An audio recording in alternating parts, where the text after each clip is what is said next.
We're going to turn now to startling numbers from a new CDC report showing that during the pandemic, more women died during pregnancy or within the year after giving birth. It's Black Maternal Health Week, and Janae Norman is here with more on that report and why women of color are at greater risk. Good morning, Janae. You guys, good morning. So let's start here. The rate of maternal deaths in the U.S. increased 75% in the last 2 decades, and we saw a huge increase during the pandemic before returning closer to pre-pandemic levels and preliminary data for 2022. But specialists tell us the biggest problems include access to affordable, high-quality care during pregnancy and especially postpartum. This morning, alarmingly high maternal mortality rates. A new report from the CDC showing a 40% spike in 2021, with more women dying during pregnancy or within a year after giving birth. The U.S. has one of the worst maternal mortality rates among industrialized, wealthy countries. Why do you think that is? We know that many women don't have access to the preventive and emergency care that they need during pregnancy and after pregnancy.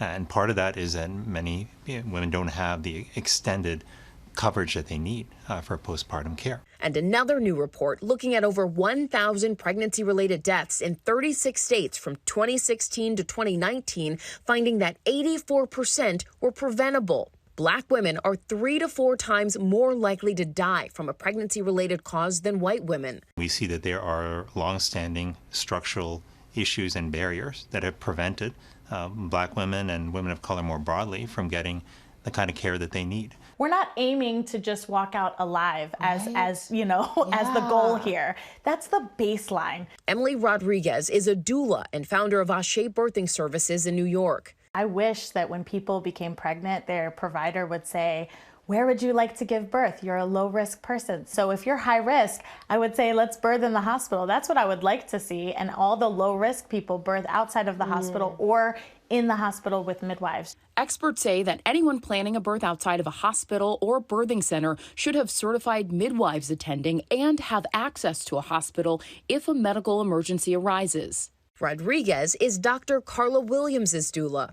After having a negative birthing experience in the hospital, Williams, a practicing obstetrician, hired a midwife and doula and had home births with her second and third children, joining the less than 1% of women who birth at home, which carries its own set of risks. I was told by the doctor that, the clock was ticking and that it was going to be time to have a C-section if I didn't continue to dilate and if I didn't deliver soon. I asked for more time. It's funny to say that, to, ask for permission. 2020 data across the U.S. shows about 1 in 5 to 1 in 3 women undergoing C-sections to give birth, and an epidural rate hovering near 80%. There's been concern about how high the cesarean section rates have been in this country. And look, we want to apply care where it's appropriate. And I think we have seen circumstances where sometimes women aren't offered the full set of options or aren't given the full information they need to help make the best decision for themselves. So after your 2 home births, how did that impact how you moved forward as a provider yourself? The biggest thing I feel is just talking to the patients, really explaining things, giving true informed consent and allowing them to be autonomous and focusing on the postpartum period and what's necessary to keep a mother healthy, in that crucial time after birth.